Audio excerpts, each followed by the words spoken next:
જય શ્રી કૃષ્ણ મિત્રો, અષાઢી બીજની સૌને હાર્દિક શુભકામના અને કચ્છના ભાઈઓ બહેનોને બધાને હેપી ન્યૂ યર અષાઢી બીજ તરફથી.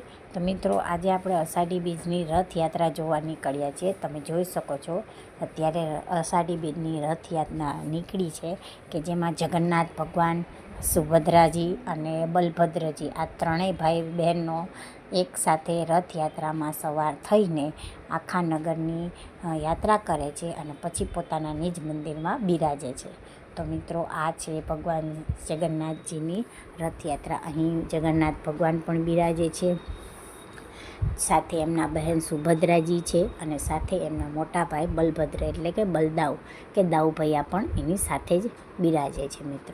મિત્રો, અષાઢી બીજના દિવસે એક દિવસ એવો હોય છે કે જ્યારે આ ત્રણેય ભાઈ બહેન એટલે કે ભગવાન પોતે આખા નગરની યાત્રા કરે છે, ફરે છે અને પછી પોતાના મંદિરમાં પાછા ત્યાં બિરાજે છે. મિત્રો, એક દિવસ એ બહાર નગરચર્યા કરે છે અને પછી પોતાના મંદિરમાં પાછા ફરે છે. અને મિત્રો, અષાઢી બીજના દિવસે ભગવાન જગન્નાથજીની ખૂબ જ ધામધૂમથી ઉજવણી કરવામાં આવે છે. તમે જોઈ શકો છો, જુઓ કેટલો સરસ મજાના બંદોબસ્તની વચ્ચે અને કેટલા સરસ મજાનો રથ તૈયાર કરેલો છે અને એમાં આપણા ભગવાન બિરાજે છે. જુઓ, અને કેટલા બધા લોકો અહીં એમાં સામેલ પણ છે રથયાત્રામાં. તમે જોઈ શકો છો મિત્રો. જુઓ, બધાને કેવા સરસ મજાને રથમાં બેસાડી સરસ મજાનો રથ શણગારેલો છે. લોકો એમની સાથે ચાલ્યા જાય છે. જય જગન્નાથજી, જય જગન્નાથજીના નાદ સાથે લોકો આમાં સામેલ થાય છે અને એને વિડીયો શૂટિંગ, ફોટોગ્રાફી એ બધું પણ એમાં સાથે સાથે ઉતારે છે. મિત્રો, તમે જોઈ શકો છો, જોઈ લ્યો. અત્યારે ખૂબ જ સરસ મજાનો પોલીસનો પણ બંદોબસ્ત અને સુરક્ષા કરાયેલી છે અને એ સાથે આપણી આ નગરચર્યા એટલે કે ભગવાન જગન્નાથની રથયાત્રા નીકળી રહી છે મિત્રો. અને ઘણા બધા લોકો આમાં સામેલ થાય છે મિત્રો. કારણ કે મિત્રો, અષાઢી બીજના દિવસે એક દિવસ એવો હોય છે કે જ્યારે ભગવાન પોતાના મંદિરમાંથી બહાર નીકળે છે, નગરની ચર્યા કરે છે અને ત્યારબાદ પાછા પોતાના મંદિરમાં પાછા બિરાજે છે મિત્રો.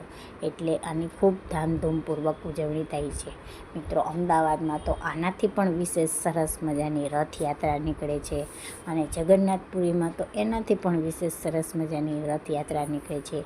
ત્યાં તો આખો દિવસ, 2 દિવસ સુધી ત્યાં તો આખો દિવસ આ નગરચર્યા કરે છે અને આખા શહેરમાં આ રથયાત્રા નીકળે છે અને આખા શહેરમાં એને ફેરવે છે મિત્રો. કહેવાય છે કે ભગવાન જગન્નાથજી, સુભદ્રાજી અને બલભદ્રજી કે જે સુભદ્રાજી સાસરેથી પાછા અહીંયા આવે છે મોસાળમાં, અને ત્યારે આ ત્રણેય ભાઈ બહેન પોતાના મોસાળ પક્ષમાં પણ જાય છે.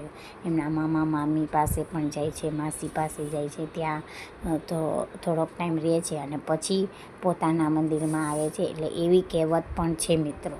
એટલે જેમ આપણામાં હોય છે એમ ત્યારે ભગવાનના ટાઈમમાં પણ હોતું હતું. એટલા માટે આ નગરચર્યા એટલે કે રથયાત્રા નીકળે છે. અષાઢી બીજના દિવસે ત્રણેય ભાઈ બહેન આ રીતના નગરમાં ફરે છે મિત્રો.